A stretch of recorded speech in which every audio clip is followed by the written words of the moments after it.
My name is ZAMANE LETJENA, and I'm the owner of this property that we are standing in. And I'm also a member of the Black Business Council. Now, the aim of this summit is to come up with a solution. Solution in terms of unemployment, that's one of our critical part, as well as ensuring that black business is networking and working together. If we synergize, we'll be able to solve so many problems. Thank you very much. My name is Karabo Mohali, the Executive Deputy Chairperson of the National Youth Development Agency, an agency of government in the presidency with the sole responsibility of ensuring that there is mainstreaming of youth development priorities across all sectors.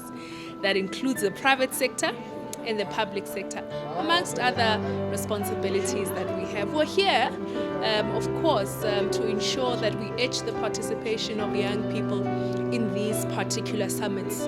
The main affiliates of the Black Business Council are private companies in the main, and I think our responsibility is to have a conversation with them on how they're investing in youth development priorities and what work we can be able to do as a collective and collaborate with them on those priorities to ensure that we respond to the challenges that young people face in South Africa. I think when we're giving our input, we reflected on the high levels of unemployment amongst young people. The Stats SA reports that it's about 62.1%, and that is not even the expanded definition of the rate of unemployment amongst young people. So you do realize that we're actually in a very serious crisis, and if we don't pay uninterrupted attention to the scourge of unemployment amongst young people, we might be heading towards a disaster. So I think that's why we're here, to participate, but to also say, as South Africans, all of us, we have a responsibility to ensure that we invest in young people and their development. Okay, let me start. So thank you very much for giving us the time. On the issue of cable theft, I think more than anything else, that really requires more than just Transnet to deal with, because unfortunately this is not a problem that's faced by Transnet only. It's a problem that Eskom has, Telkom as well has, and it really is a scourge that we all need to deal with. So what we've been doing is I've put in quite a lot of money in drones. There's quite a significant investment that we're using drones, and we partner a lot with our customers.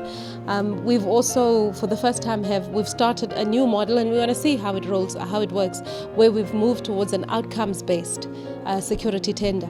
So when you tender, you tell us this is what you will be achieving on the corridor. And then what we did for the first time, we didn't appoint just one big national company. We've put in various companies that would run and be responsible for the security on the different corridors. It introduces some competition, but also possibly teaches us things about what one might be doing differently to the other that might be adopted by the other corridor. But really, more than anything else, we have to move beyond. Currently, as we've indicated, we arrest quite a lot of people on the track who do cable theft and the rest and like, but our conviction rate is only 4%. That's too low. So quite a lot of effort is now going in to support the case management so that we can get convictions. Well, there are two issues. The first one is the dam itself, where we have to look at their failure to comply. And we're already in the terrain, and we're dealing with them. But in terms of water provision, the main thing is to ensure we finish Welbedag pipeline, which will supply water to Bloem and the surrounding areas, and we're on to that. But they're also dealing with Kopanong. I heard that today, that the provincial government is dealing with Section 139, which will enable us to intervene, and we are seeing the solution coming somewhere in the next few months, and we'll be able to attend to that matter effectively. Thank you so very much. I sincerely appreciate your thoughts.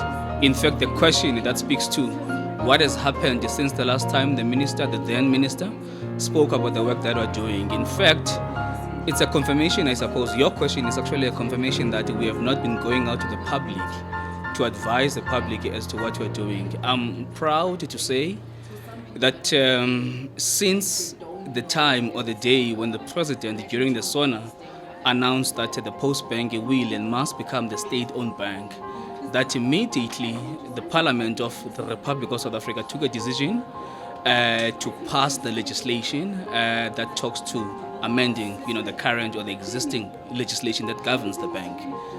Fast forward, few months later, last week actually, the NCOP passed the same legislation, which then says that that piece is sitting in the desk of the president waiting to be signed.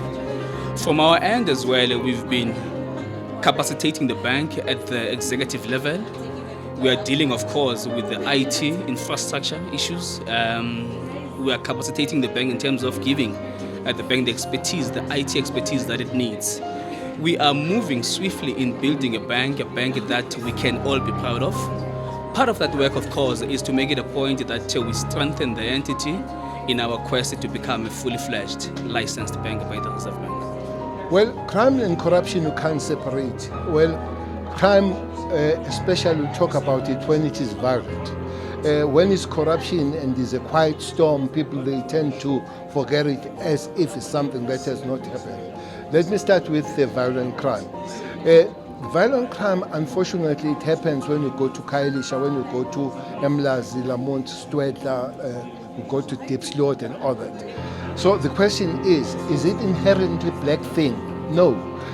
Crime goes with other things, with anger, with hunger, with poverty, that the business needs to be part of dealing with those matters. It's no use to collect, and without really plowing back to the community. That's what I was saying here. But when it comes to the quiet and sophisticated crime, it will be done between the poor and the rich. And because everybody complains about the police being bribed and all that, I still have to arrest police for bribing police, and not police that bribe police. People that bribe police are those people that have money and all that. So it's important to remember that sometimes the very same business will generate a lot of crime. That's why there was SIU here. SIU spends time with those that have money, the man that is not found, and is across the board. It's politicians, it's doctors, it's lawyers, it's everybody. So it's important that we fight crime from wherever we are. Crime should not be just something for those people. Yeah. But from government, we are creating structures. They raise the issue of the infrastructure still and all that. We have created teams that will be fighting. We've created 20 of those teams, and we have put them in the district around the country to deal with the stolen batteries, as I say, destroyed railway lines and all that. And we have arrested quite several people, and we are happy that even the magistrates are beginning to take those issues serious. People have been sentenced in quite long times.